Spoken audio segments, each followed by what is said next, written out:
છો ન્યૂઝ 18 ગુજરાતી અને હું છું લુબના। ગીર સોમનાથના પીપળવા ગામે સિંહોનું ટોળું, કોડીનારના બાવાના પીપળવા ગામે સિંહોના ધામા, એક સાથે 8 સિંહના ધામા। મોડી રાત્રે ગામમાં લટાર મારીને પશુનું મારણ કર્યું। ગીર જંગલથી અંદાજે 30 કિલોમીટર દૂર ગામમાં સિંહોનું ટોળું ચડી આવતા લોકોમાં ફફડાટ જોવા મળી રહ્યો છે। તો એક સાથે 8 સિંહ દેખાતા લોકોમાં ડરનો માહોલ છે। ગામમાં લટાર મારીને સિંહોએ મારણ પણ કર્યું હતું। તો અવારનવાર આ વિસ્તારોમાં સિંહો આવી ચડતા હોય છે। લોકોમાં ડર છે, સાથે જ સિંહો મારણ કરતા પણ જોવા મળતા હોય છે। તો પીપળવા ગામમાં લટાર મારીને 8 સિંહો મારણ કરતા જોવા મળ્યા હતા। સમગ્ર ઘટના છે તે સીસીટીવીમાં કેદ થઈ છે। તો અવારનવાર આ વિસ્તારમાં સિંહો જોવા મળતા હોય છે, ત્યારે અલગ અલગ દ્રશ્યો સામે આવી રહ્યા છે। ગીર સોમનાથથી અમરેલી અને ભાવનગરથી 3 અલગ અલગ દ્રશ્યો, પીપળવા, મોટા અગરિયા અને શેત્રુંજય પર્વત પર પણ સાવજ જોવા મળ્યો હતો। તો સાવજોના ધામાથી લોકોમાં ડરનો માહોલ છે। સોમનાથ, અમરેલી અને ભાવનગરના 3 અલગ અલગ દ્રશ્યો આપ જોઈ રહ્યા છો। રહેણાંક વિસ્તારમાં સિંહોના આટાફેરા જોવા મળી રહ્યા છે, સતત વધી રહ્યા છે। લોકોમાં ડરનો માહોલ પણ છે। તો એક તરફ શેત્રુંજય પર્વત પર સાવજ જોવા મળ્યો, તો બીજી તરફ ગામમાં ડાલામથ્થાની લટાર છે તે જોવા મળી રહી છે। પીપળવા ગામમાં પણ સિંહો આવી ચડ્યા હતા, જે બાદ લોકોમાં ડરનો માહોલ।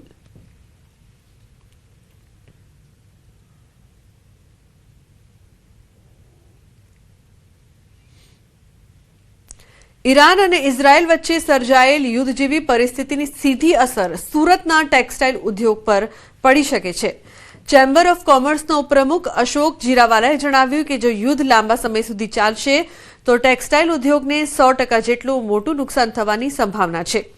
સુરતનો કાપડ વેપાર દુબઈ મારફતે સંયુક્ત આરબ અમીરાત સહિત આશરે 45 દેશો સાથે સંકળાયેલો છે। આ દેશોમાં સુરતમાંથી મુખ્યત્વે મેન મેડ ફાઇબર, બુરખાનું કાપડ અને સલવાર કમીઝની નિકાસ થાય છે। દુબઈ અને અન્ય આરબ દેશો સુરતના કાપડ માટેના મોટા બજારો હોવાથી ત્યાંની અસ્થિરતાથી તેની સીધી અસર સુરતના વેપારી પર પડી શકે છે। હાલ કોઈ ચોક્કસ અંદાજ લગાવી શકાય તેમ નથી, પરંતુ યુદ્ધ લંબાતા ઉદ્યોગકારોમાં ચિંતા વધી રહી છે।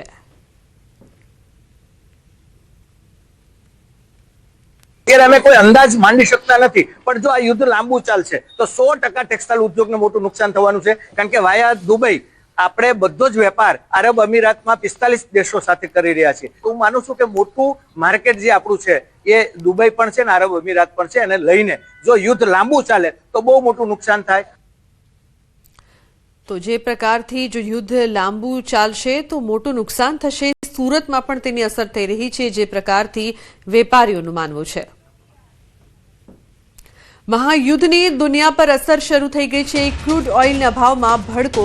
ક્રૂડ ઓઇલમાં પ્રતિ બેરલ 10% ઉછાળો। ક્રૂડ ઓઇલ $78.52 પ્રતિ બેરલ થયું છે। તો ખાડી દેશોમાં તણાવની સ્થિતિની અસર જોવા મળી રહી છે। યુદ્ધની સ્થિતિ વણસે તો હજુ ઉછાળો સંભવ છે। તો ક્રૂડ ઓઇલમાં પ્રતિ બેરલ 10%નો ઉછાળો નોંધાયો છે।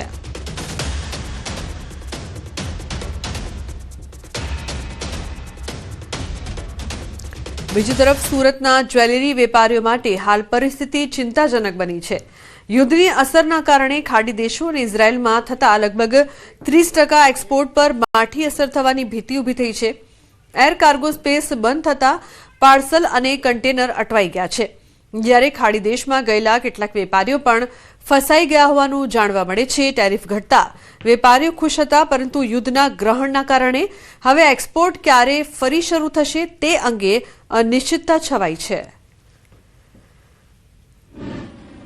ईरान, इजराइल, यूएस के साथ में जो युद्ध चालू हुआ और उसकी वजह से जो हमारे एक्सपोर्ट के जो भी पार्सल थे या कंटेनर थे, एयर कार्गो स्पेस बंद होने की वजह से वो हमारे सारे कंटेनर फंसे हुए हैं, और जो भी व्यापारी व्यापार करने के लिए ये गल्फ कंट्री और ईरान, इजराइल गए हुए थे, वो भी सब फंसे हुए हैं। બીજી તરફ પીએમ મોદીએ બેન્જામિન નેતન્યાહુ સાથે વર્તમાન પ્રાદેશિક પરિસ્થિતિ પર ચર્ચા કરવા ટેલિફોન પર વાત કરી। ભારતે તાજેતરના વિકાસ અંગે પોતાની ચિંતા વ્યક્ત કરી અને નાગરિકોની સુરક્ષાને પ્રાથમિકતા આપવા પર ભાર મૂક્યો। યુદ્ધનો વહેલામાં વહેલી તકે અંત લાવવા પર ભાર મૂક્યો।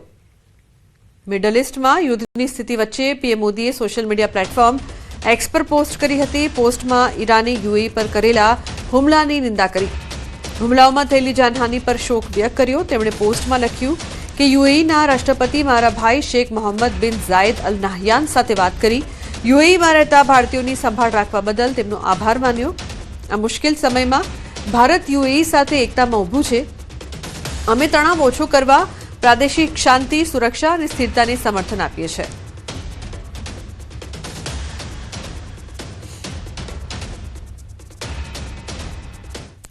અન્ય સમાચાર. અમરેલીથી ટ્રક અને બાઇક વચ્ચે અકસ્માત. લીલિયા નજીક અકસ્માતમાં 3 લોકોના મોત નીપજ્યા છે. મૃતકોમાં 2 યુવાન તેમજ 6 વર્ષના માસૂમ બાળકનો સમાવેશ છે. ભયાનક અકસ્માતના પગલે મોટી સંખ્યામાં લોકો ઘટના સ્થળે ભેગા થયા. ગંભીર રીતે ઘાયલ વ્યક્તિને સારવાર અર્થે હોસ્પિટલ ખસેડાયો. તો હોળીના તહેવાર પહેલા જ આ ગંભીર અકસ્માતથી વિસ્તારમાં અરેરાટી. પોલીસ દ્વારા અકસ્માતના કારણોની તપાસ હાથ ધરવામાં આવી છે.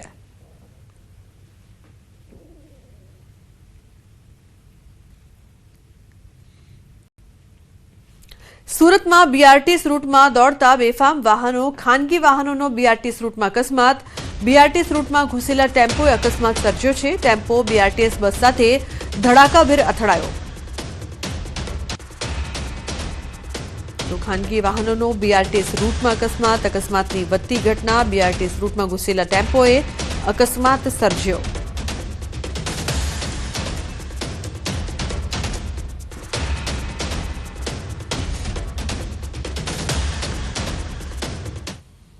નવસારીમાં બસ અને ટ્રક વચ્ચે અકસ્માત. તો હિંમતનગરમાં ટેન્કર ચાલકે 2 વ્હીલર પર સવાર પિતા પુત્રને લીધા અડફેટે. નવસારીમાં ફરી એકવાર રફતારનો કહેર જોવા મળ્યો હતો. ખેરગામ શામળિયા ફળિયા ખાતે લક્ઝરી બસ અને ટ્રક વચ્ચે અકસ્માત થયો. સુરતથી ધરમપુર આશ્રમ ખાતે જઈ રહેલ બસને અકસ્માત નડ્યો. બસમાં સવાર 6 મહિલા, 2 પુરુષ અને 3 બાળકો મળી 11 જેટલા લોકોને ઈજા થતા સારવાર અર્થે ખસેડાયા. લક્ઝરી બસના ચાલકની ભૂલના કારણે અકસ્માત સર્જાયો. લક્ઝરી બસનો ચાલક ફોન પર વાત કરતા હોવાના આક્ષેપ કરવામાં આવ્યા. બીજી તરફ હિંમતનગરના મોચીપુરા ચોકડી પાસે અકસ્માત થયો. માથેલા સાઈડની માફક આવેલા ટેન્કર ચાલકે 2 વ્હીલર પર સવાર પિતા પુત્રને અડફેટે લીધા. અકસ્માતમાં પુત્રનું ઘટના સ્થળે મોત થયું, જ્યારે પિતા ગંભીર રીતે ઘાયલ છે. બોટાદમાં ઉઘરાણી મામલે યુવકને માર્યો. 20 સેકન્ડમાં 14 ઘા મારી યુવકના પગ ભાંગ્યા.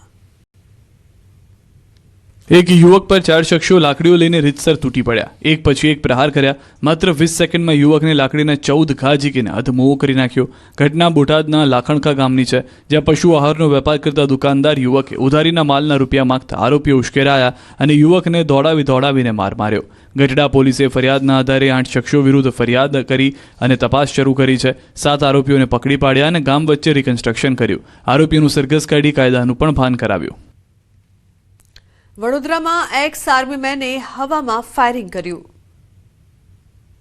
વડોદરા શહેરના માંજલપુર વિસ્તારમાં તુલસીધામ સર્કલ પાસે આવેલ SS નગર ખાતે આવેલા ખુલ્લા ગ્રાઉન્ડમાં એક્સ આર્મી મેન દ્વારા બારોબાર હથિયાર વડે હવામાં એક રાઉન્ડ ફાયરિંગ કરવામાં આવ્યું હતું. આ વિડીયો વાયરલ થયો, જેને પગલે માંજલપુર પોલીસ એલર્ટ થઈ ગઈ હતી અને તુરંત જ બ્લેન્ક ફાયરિંગ કરનાર વ્યક્તિની ઓળખ અને શોધખોળ શરૂ કરી. માંજલપુર પોલીસની તપાસ દરમિયાન ફાયરિંગ કરનાર x army main Nilesh Tukaram Uttekar હોવાનું ખુલ્યું. એક્સ આર્મી મેનને હવામાં ફાયરિંગ કરીને આ જાહેરનામાનો ભંગ કર્યો હોવાથી માંજલપુર પોલીસે આ મામલે ગુનો નોંધીને વધુ તપાસ હાથ ધરી. મહત્વનું છે કે એક્સ આર્મી મેન પાસે લાયસન્સ છે, પરંતુ આ પ્રકારે જાહેરમાં ફાયરિંગ કરીને લોકોને જીવ જોખમમાં મૂક્યા હતા, જેને કારણે પોલીસે ગુનો નોંધીને તપાસ શરૂ કરી છે. મોડાસામાં ચડ્ડી બનિયાનધારી ગેંગે મચાવ્યો છે આતંક. દિવાલો કૂદી ચોરી કરવા જતા લોકો ઉઠી જતા ભાગ્યા. મોડાસાના બંધ મકાનમાં ચોરી કરવા આવેલા ચોરોને ઊભી પૂંછડીએ ભાગવાનો વારો આવ્યો હતો. મોડાસાની માણેકબા સોસાયટીમાં મધ્યરાત્રિએ ચડ્ડી બનિયાનધારી ગેંગ ત્રાટકી હતી.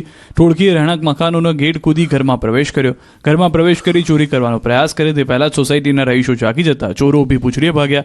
ભાડે આપેલા બંધ મકાનમાં ચોરી કરવા આવ્યા હતા, ત્યારે પોલીસના પેટ્રોલિંગને લઈને સવાલ ઉઠ્યા છે. બનાસકાંઠાના આખલાએ માતા અને બાળક પર હુમલો કર્યો. બાળકને 10 ફૂટ હવામાં ઉછાળ્યું.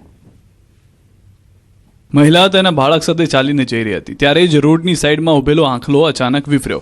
અને મહિલાને શિંગડા ભરાવી હુમલો કર્યો, જેમાં મહિલા કાખમાં રહેલું બાળક હવામાં 10 ફૂટ ઉપર ઉછળીને નીચે પટકાય છે. ધ્રુજાવી નાખે એવા દ્રશ્યો બનાસકાંઠાના થરાના છે, જ્યાં તાણા રોડ પર રખડતા આંખલાએ એવી ફેન્ટ મારી કે ગોકુળનગરની મહિલા અને તેની કાંખમાંથી રહેલું બાળક ફંગોળાઈને નીચે પટકાયું. મહિલાને માથામાં 4 ટાંકા લેવાની ફરજ પડી, જ્યારે બાળક રોડ પર પછડાતા ઇજાગ્રસ્ત થયું. ઘટનાને પગલે આસપાસથી લોકો દોડી આવ્યા. લોકોએ બંનેને સારવાર માટે હોસ્પિટલ ખસેડ્યા. આંખલાના આતંકના કારણે આ વિસ્તારમાં ભયનો માહોલ છે. આ વિસ્તારમાં રખડતા ઢોરની સમસ્યા લાંબા સમયથી હોવાનો આક્ષેપ સ્થાનિકો કરી રહ્યા છે અને પ્રશાસન પાસે તાત્કાલિક પગલાં લેવાની માંગ ઉઠી છે. તમારા ઘરે આવતું દૂધ અને છાશ નકલી તો નથી ને? સાબરકાંઠાના પ્રાંતિજથી નકલી દૂધનો કાળો કારોબાર ઝડપાયો છે. તમારા ઘરે કોથળીવાળું દૂધ આવે છે તે નકલી તો નથી ને? તમે બહારની છાશ પી રહ્યા છો તે ઝેર તો નથી ને? આવું એટલા માટે અમે કહી રહ્યા છીએ કેમ કે સાબરકાંઠાના પ્રાંતિજથી નકલી દૂધ અને છાશ બનાવતી ફેક્ટરી પકડાઈ. સલાલમાંથી ઝેરી દૂધનો વેપલો ઝડપાયો. રાકેશ પટેલ ઉર્ફે ધમો આરોપી આસપાસના ગામોમાંથી દૂધ એકત્ર કરતો, દૂધમાં કેમિકલ્સ ઉમેરી 4 ગણું નકલી દૂધ અને છાશ બનાવતો, દરરોજ અંદાજે 500 લીટર દૂધ એકત્ર કરતો, તેમાં ડિટર્જન્ટ પાવડર, યુરિયા ખાતર, પામોલિન ઉમેરી 1700 લીટર જેટલું દૂધ અને છાશ બનાવતો. પોલીસ પૂછપરછમાં કેમિકલ્સ ઉમેરતો હોવાનો મોટો ખુલાસો કર્યો. તૈયાર થયેલા મિશ્રણને આકર્ષક પેકિંગમાં ભરી બજારમાં ઉતારવામાં આવતું. નકલી દૂધ અને છાશનો સપ્લાય અમદાવાદ, ગાંધીનગર, પ્રાંતિજ, તલોદ, મોડાસા, માણસા સહિતના વિસ્તારોમાં કરવામાં આવતો. લોકોના આરોગ્ય સાથે ગંભીર ચેડા કરી મોટો નફો કમાતો. આરોપી નકલી દૂધના ધંધા સાથે સાથે જમીન અને મિલકતની દલાલી પણ કરતો હતો. સમાચારમાં આગળ વાત કરીશું યુદ્ધ અને અસર.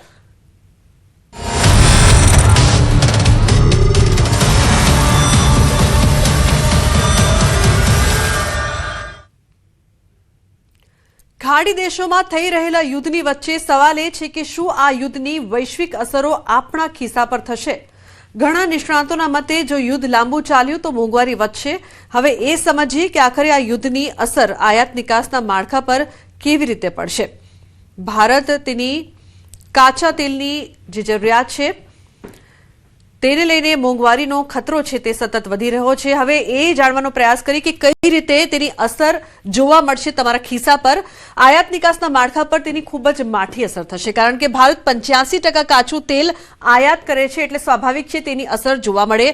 મોટા ભાગનું કાચું તેલ ખાડી દેશોમાંથી આવે છે અને ખાડી દેશોમાં હાલ પરિસ્થિતિ વણસી રહી છે. તેલની સપ્લાય ખોરવાય તો અસર થઈ શકે. કાચા તેલ માટે વધુ રકમ ચૂકવવી પડી શકે છે. આયાત થતી વસ્તુ મોંઘી બનવાની પણ શક્યતા રહેશે. વસ્તુની નિકાસ કરવી મુશ્કેલ બને અને ખર્ચ છે તે પણ વધી જશે. તો બીજી તરફ ખેતી માટેના ખાતરની આયાત પર પણ તેની અસર થશે. ખાસ કરીને જે તેલ છે તે ખાડી દેશોમાંથી આવે છે તેના કારણે તે મોંઘું થશે અને તેની સીધી અસર તમારા ખિસ્સા પર પડી શકે છે. તો જે પ્રકારથી આયાત નિકાસ મોંઘવારી બાદ વધશે, તેના ખર્ચા વધી જશે. ભારતીયોની જો વાત કરીએ તો જેઓ ખાડી દેશમાં કામ કરે છે, ગલ્ફ કન્ટ્રીઝમાં લાખો ભારતીયો રોજગારી મેળવી રહ્યા છે. જો યુદ્ધ લાંબુ ચાલશે તો નોકરી ગુમાવવાનો જોખમ સર્જાશે. તે પણ એક મોટી અસર છે. લાખો ભારતીયો ખાડી દેશોમાં નોકરી કરતા હોય છે. યુદ્ધ જો લાંબુ ચાલે તો તેમને નોકરી ગુમાવવી પડે તેનું પણ જોખમ છે, કારણ કે યુદ્ધના કારણે તણાવભર્યું જીવન હાલ તેઓ જીવી રહ્યા છે. તો જે પ્રકારથી આપણે જણાવી દઈએ કે આ યુદ્ધની અસર માત્ર ખાડી દેશો સુધી જ સીમિત નહીં રહે, પરંતુ શેર બજાર અને સોના ચાંદીના ભાવ પર પણ તેની અસર થશે. તો વૈશ્વિક અસ્થિરતાથી રોકાણકારોમાં ભય છે. શેર બજારમાંથી નીકળી સોના ચાંદીમાં રોકાણ વધી શકે છે. સોના ચાંદીમાં રોકાણ વધે તો ભાવ ઊંચકાઈ શકે છે. સોના ચાંદીનો આયાત ખર્ચ વધે તો સ્વાભાવિક છે કે ભાવ પર તેની અસર થશે, ભાવ વધશે. આ સિવાય એવિએશન સેક્ટરને પણ તેની અસર પહોંચશે. યુદ્ધના કારણે જે પ્રકારથી તેની અસર થશે, એર રૂટ બદલવા પડશે, વધારે ખર્ચ થશે, કારણ કે એર રૂટ બદલવા પડશે, તે લાંબા પણ થઈ શકે છે. તો બીજી તરફ એર ટિકિટના દર પણ વધી શકે છે, તે પણ એક મોટી અસર થશે. કાર્ગો દરમાં વધારો થઈ શકે છે. તો હવે એ સમજીએ કે ખાડી દેશોમાં ચાલી રહેલા યુદ્ધની આયાત અને નિકાસ થતી વસ્તુઓ પર અસરના સંભવિત કારણો કયા છે. તો કાચું તેલ યુદ્ધથી સપ્લાય ખોરવાશે અને ભાવ ઉછળશે. એલએનજી, કુદરતી ગેસ, શિપિંગ જોખમ અને ભાવ છે તે વધશે. પેટ્રોકેમિકલ્સ, રિફાઇનરી અને એક્સપોર્ટને અસર સંભવ છે. બીજી તરફ ખાતરની જો વાત કરીએ તો ખાતરના કારણે ગેસ છે તે મોંઘો થશે. જે પ્રકારથી તેની અસર જોવા મળશે. સોનાની વાત કરીએ તો સુરક્ષિત રોકાણ હોવાથી તેની ડિમાન્ડ વધશે. ખજૂર, ડ્રાયફ્રૂટ, પરિવહન ખર્ચ છે તે વધી જશે, કારણ કે તે પ્રકારની અસર છે તે જોવા મળશે. કાચું તેલ હોય, સોનું હોય, ખજૂર હોય કે પછી ડ્રાયફ્રૂટ હોય, આ તમામ વસ્તુઓની અસર નિકાસ થતી વસ્તુઓ છે અને તેના પર તેની અસર થશે, તેની વિપરીત અસર થઈ શકે તેવી પૂરેપૂરી સંભાવના છે. તો જે પ્રકારથી નિકાસ થતી વસ્તુમાં હીરા અને રત્નની વાત કરીએ તો દુબઈ તેનું હબ છે, એટલે ડિમાન્ડ ઘટી શકે છે. જ્વેલરીની વાત કરીએ તો સોનું મોંઘું થશે અને તેની ખરીદી ઘટી શકે છે. બાસમતી ચોખાની વાત કરીએ તો ખાડી દેશો તેનું મુખ્ય બજાર છે, એટલે તેમાં પણ વધારો થઈ શકે. માંસની વાત કરીએ તો પરિવહન તેનું પણ મોંઘું પડી શકે છે. દવાઓની વાત કરવામાં આવે તો દવાઓની ચૂકવણી સપ્લાય ચેન છે તે બિલકુલ ખોરવાઈ શકે છે. કપડાની વાત કરવામાં આવે તો સ્થાનિક બજાર મળવું મુશ્કેલ બની જશે.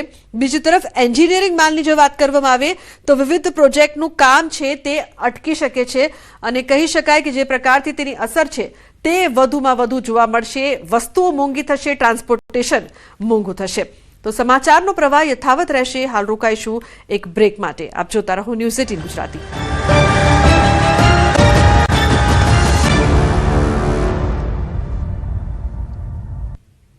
ફાગણી પૂનમને લઈને શ્રદ્ધાળુઓનો મહાસાગર ડાકોર તરફ ઉમટ્યો છે. લાખોની સંખ્યામાં લોકો ડાકોર દર્શન માટે જઈ રહ્યા છે. તો બીજી તરફ મંદિર પ્રશાસન તરફથી પણ ભક્તો માટે તમામ વ્યવસ્થા કરવામાં આવી છે. પોલીસ વિભાગના 2000થી વધુ જવાનો ખડે પગે છે. અલગ અલગ જગ્યાઓ પર બેરિકેડ્સ કરવામાં આવ્યા છે. મંદિરમાં દર્શન માટે કોઈ પણ વ્યવસ્થા ન સર્જાય તેની પણ તકેદારી રાખવામાં આવી રહી છે. કે કાયદો અને વ્યવસ્થાની પરિસ્થિતિ હોય, કોઈ પણ દર્શનાર્થીને કોઈ પણ પ્રકારની તકલીફ ન પડે. સમગ્ર મામલે વાતચીત કરવા માટે આપણી સાથે એસપી વિજય પટેલ સાહેબ છે, તેમની સાથે વાત કરીશું. સર, ખાસ કરીને પોલીસ વિભાગ તરફથી કયા પ્રકારની વ્યવસ્થા ગોઠવવામાં આવી છે? ટ્રાફિક હોય કે પછી કાયદો અને વ્યવસ્થાની પરિસ્થિતિ હોય? ડાકોરમાં જેટલા પગપાળા દર્શનાર્થીઓ આવે છે એ લોકો શાંતિપૂર્વક દર્શન કરી શકે એની માટે અમે લગભગ 2000થી વધારે પોલીસનો અહીંયા બંદોબસ્ત રાખ્યો છે. આ બંદોબસ્તમાં મેં 44 જેટલા આડબંધ કર્યા છે, જેમાં ટર્ન બાય ટર્ન લોકોને એ આડબંધમાં અંદર આવવા દેવામાં આવે છે અને ત્યારબાદ મંદિરના જે સમય ખુલવાના સમય છે એ પ્રમાણે એ લોકોને અંદર જવા દેવામાં આવે છે. સમગ્ર જે રૂટ છે એ અમે સીસીટીવી કેમેરાથી મોનિટર કરી રહ્યા છીએ અને એક ડ્રોન પણ અમારી પાસે છે, જેનાથી દરેક રૂટ ઉપર કયા રૂટ ઉપરથી કેટલી પબ્લિક આવી રહી છે અને કયો રૂટ કેટલા સમય માટે ખુલ્લો રાખવો છે એની વ્યવસ્થા પણ અમે સેન્ટ્રલાઇઝ કરી છે. 150થી વધારે કેમેરા અમારી પાસે અત્યારે ઉપલબ્ધ છે. જેટલી પીએ સિસ્ટમ છે અમારી પાસે એ તમામ પીએ સિસ્ટમમાં મંદિરના ટાઈમિંગ તેમજ એમને શું વસ્તુઓ ધ્યાનમાં રાખવાની છે એની પણ અમે વ્યવસ્થા કરેલી છે. સર, ખાસ કરીને મંદિર પરિસરમાં એક કંટ્રોલ રૂમ પણ ઊભો કરવામાં આવ્યો છે, જેથી કરીને કોઈ બાળક હોય, વૃદ્ધ વ્યક્તિ હોય કે જે ક્યાંય મિસિંગ પડી જાય છે અથવા તો મિસિંગ થઈ જાય છે અથવા તો પરિવારથી વિખૂટા પડી જાય છે, તો તે લોકોને તેમના પરિવાર સુધી પહોંચાડવા માટે ઉપરાંત સીસીટીવી તેમજ અન્ય કોઈ ટેકનોલોજીની મદદ લેવામાં આવી છે કે કેમ બંદોબસ્ત માટે? જે લોકો પોતાના પરિવારથી વિખૂટા પડી જાય છે અથવા મિસિંગ થઈ જાય છે એની માટે ટોટલ રૂટ ઉપર તો અમારા 18 જેટલા પોલીસ સહાયતા કેન્દ્ર છે, પણ અહીંયા મંદિર આગળ પણ અમારું એક પોલીસ સહાયતા કેન્દ્ર છે. ત્યાં આવી અને એ લોકો કમ્પ્લેન લખાવે છે ત્યારે અમે અમારા વાયરલેસ સેટ ઉપર અને જેટલા પીએ સિસ્ટમ છે એની ઉપર જાણ કરીએ છીએ. મંદિરની પણ પીએ સિસ્ટમ છે એની પર પણ જાણ થાય છે અને કંટ્રોલ રૂમમાં આવી અને પોતાના જે વિખૂટા પડ્યા છે એ લોકોની સાથે એની મુલાકાત પણ કરાવી રહી છીએ અમે. સાહેબ, ડ્રોન કે અન્ય કોઈ ટેકનોલોજીની મદદ લેવામાં આવી છે કે કેમ? અમારી પાસે એક ડ્રોન છે. એ ડ્રોનની રેન્જ 5 કિલોમીટરની છે. એ ડ્રોનથી અમને રૂટ ઉપર કઈ જગ્યાએ કેટલો ભીડ છે, કયા રૂટ ઉપર અમારે વધારે ફોકસ કરવાની જરૂર છે એની પણ મદદ અમે ડ્રોનની મદદ લઈ રહ્યા છીએ. આભાર સર. તો આ હતા એસપી વિજય પટેલ કે તેમણે કહ્યું કે 2000થી વધારે પોલીસ જવાનો અને અધિકારીઓનો કાફલો છે તે સતત આ બંદોબસ્તની અંદર તૈનાત છે. ઉપરાંત સીસીટીવી કેમેરા તેમજ ડ્રોનની મદદથી પણ નજર રાખવામાં આવી રહી છે. કેમેરામેન ખેંગા રાઠોડ સાથે ઋત્વિજ સોની, ન્યૂઝ 18 ગુજરાતી, ડાકોર. તો 2000થી વધુ જવાનો છે તે ખડે પગે છે. પોલીસ તંત્ર સજ્જ છે. તમામ તૈયારીઓ છે તે કરવામાં આવી છે. મોડી રાત સુધી ભક્તો દર્શન કરી શકશે. રાજા રણછોડરાયજીના દર્શન કરવા માટે ડાકોરની અંદર ભક્તોનું ઘોડાપુર ઉમટ્યું છે. આપ જોઈ શકો છો દ્રશ્યની અંદર લાખોની સંખ્યામાં ભક્તો છે તે રાજા રણછોડરાયજીના દર્શન કરવા માટે ઉમટી પડ્યા છે. અનેક કિલોમીટરો પગપાળા સંગ કરીને લોકો અહીં આવી પહોંચ્યા છે, કારણ કે ફાગણ સુદ પૂનમે રાજા રણછોડરાયજીના દર્શન કરવા માટે જે લોકોનો ઉત્સાહ છે તે અહીં સ્પષ્ટપણે જોઈ શકાય છે. અનેક કિલોમીટર ચાલીને આવ્યા છતાં તેમના ચહેરા ઉપર સહેજ બી થાક જોવા મળતો નથી. સાથે સાથે મંદિર પ્રશાસન તરફથી પણ દર્શન માટેની વિશેષ વ્યવસ્થા કરવામાં આવી છે. આખો દિવસ આ મંદિર છે તે ભક્તો માટે ખુલ્લું રાખવામાં આવશે. માત્ર જ્યારે થાળ ધરાવવામાં આવે, ભગવાનને ભોગ ધરાવવામાં આવે. એટલે કે સવારે 9 થી 9:30 વાગ્યા સુધી દર્શન બંધ રાખવામાં આવ્યા હતા, કારણ કે જે ભોગ ધરાવવાનો હતો ભગવાનને, અને ત્યારબાદ દર્શન માટે મંદિર ખુલ્લું રાખવામાં આવ્યું હતું. જોકે પ્રશાસન તરફથી એ પણ નિર્ણય લેવામાં આવ્યો છે, જો ભક્તોની સંખ્યા વધી જશે તો તે સમયની અંદર વધારો પણ કરવામાં આવશે, એટલે કોઈ પણ ભક્તને દર્શન કરવામાં તકલીફ ન પડે તેની વિશેષ ધ્યાન રાખીને પ્રશાસન તરફથી પણ ખાસ વ્યવસ્થા કરવામાં આવી છે. કેમેરામેન ખેંગાર રાઠોડ સાથે ઋત્વિજ સોની, ન્યૂઝ 18 ગુજરાતી, ડાકોર. તો શ્રદ્ધાળુઓનું મહાસાગર ડાકોર તરફ ઉમટ્યું છે. ફાગણી પૂનમના દર્શન માટે ભક્તોનું ઘોડાપૂર જોવા મળી રહ્યું છે. ત્યારે મોટી સંખ્યામાં ભક્તો તો આવી રહ્યા છે, પરંતુ તમામ વ્યવસ્થા પણ કરવામાં આવી છે. ફાગણ સુદ પૂનમ હોળીના પર્વ નિમિત્તે રાજા રણછોડરાયજીના દર્શન કરવા માટે જે સુપ્રસિદ્ધ યાત્રાધામ ડાકોરમાં લોકોની ભીડ જોવા મળી રહી છે. આપ જોઈ શકો છો, અહીં લાખોની સંખ્યામાં જે ભક્તો છે તે રાજા રણછોડરાયજીના દર્શન કરવા માટે ઉમટી પડ્યા છે. અનેક પગપાળા સંઘ અહીં આવ્યા છે અને છેલ્લા કેટલાય દિવસથી અનેક લોકો કિલોમીટરો કાપીને આજે રાજા રણછોડરાયજીના દર્શન માટે પહોંચ્યા છે. આપ જોઈ શકો છો, હાલ જે રણછોડરાયજીનું મંદિર છે તેની બહારના દ્રશ્યો છે. ચારે તરફ માનવ મહેરામણ જ જોવા મળી રહ્યું છે અને સમગ્ર જે વાતાવરણ છે તે ભક્તિમય બન્યું છે. જય રણછોડ માખણ ચોરના નાદ સાથે આખો જે વિસ્તાર છે તે ગુંજી ઉઠ્યો છે અને વહેલી સવારથી જ મંગળા આરતી બાદ આ જે મંદિર છે તે ભક્તો માટે ખુલ્લું રાખવામાં આવ્યું છે અને તમામ લોકો શાંતિપૂર્ણ દર્શન કરી શકે તે માટેની વ્યવસ્થા છે તે અહીં કરવામાં આવી છે. સાથે સાથે કોઈપણ પ્રકારની અવ્યવસ્થા ન સર્જાય તે માટે વહીવટીતંત્ર સાથે પોલીસ તંત્ર પણ ખડે પગે છે. કેમેરામેન ખેંગાર રાઠોડ સાથે ઋત્વિજ સોની, ન્યૂઝ 18 ગુજરાતી, ડાકોર. ફાગણી પૂનમના પાવન અવસરે હજારો પદયાત્રીઓ ડાકોર પહોંચી રહ્યા છે. જય રણછોડ માખણ ચોરના નાદ સાથે ભક્તો ડાકોર તરફ પ્રયાણ કરી રહ્યા છે. આસ્થા, સેવા અને સંગીતનો અનોખો સંગમ જોવા મળી રહ્યો છે. ત્યારે પદયાત્રીઓની સેવા માટે માર્ગો પર ઠેર ઠેર સેવા કેમ્પો ધમધમી રહ્યા છે, જેમાં રાજ્યમંત્રી સંજયસિંહ મહેડાના શિવાજી ગ્રુપ દ્વારા પણ પદયાત્રીઓ માટે માનો વિસામો સેવા કેમ્પ ઉભો કરવામાં આવ્યો હતો. આ સેવા કેમ્પમાં સંજયસિંહ મહેડાએ મંત્રી પદનો મોભો બાજુ પર મૂકીને એક સામાન્ય સેવકની જેમ પદયાત્રીઓની અનોખી સેવા કરી હતી. તેમણે પોતાના હાથે ચા બનાવી હતી અને ડાકોર જતા ભક્તોને થાળીમાં નાસ્તો પીરસ્યો હતો.